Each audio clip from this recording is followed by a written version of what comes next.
Hello and welcome. I'm Colleen McEdwards. You're watching CNN, the world's news leader. Welcome to World Report.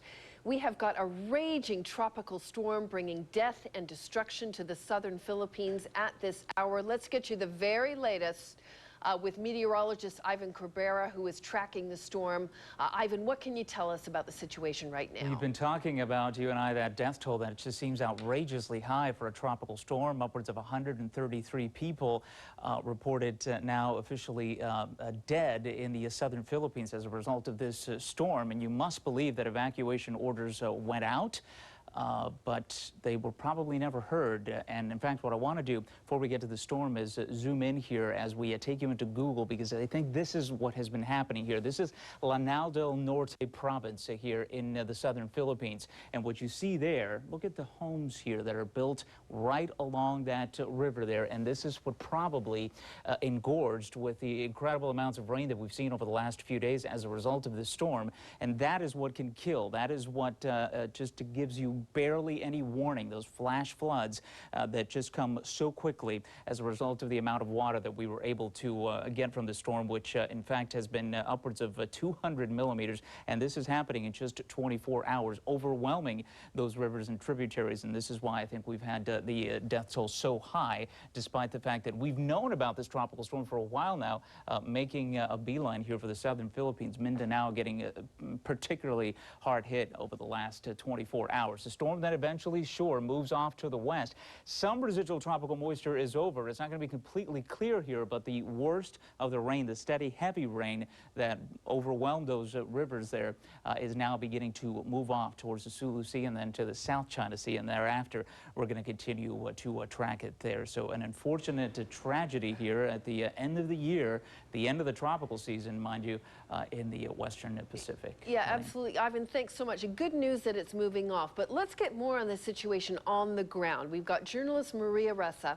She is on the line from the Philippines for us. She's in Manila, actually. Maria, describe what it's like there in the Philippines, though, in the areas that are most severely affected. Right now, it's chaotic. The government is calling for volunteers to help in trying to get the people evacuated into evacuation areas. The military has said it's rescued at least 2,000 people in one of the towns hardest hit. Two cities were hardest hit. One is Cagayan de Oro City, where most of the people reported dead where it happened, and then the other one is in Iligan City. Just a short while ago, the head of the National Disaster Risk Reduction and Management Council just upped the death toll, says that at least 180 people are dead. And as you said earlier, it is not from the tropical storm itself, but from the effect. Officials say nearly all died from roof-high flash floods that were triggered by more than 10 hours of heavy rain. The government did say that it warned residents to evacuate, but most didn't because the area affected has not normally been hit by flooding or landslides. According to the Civil Defense Director, he said that residents were complacent in this time, and that has had a deadly effect.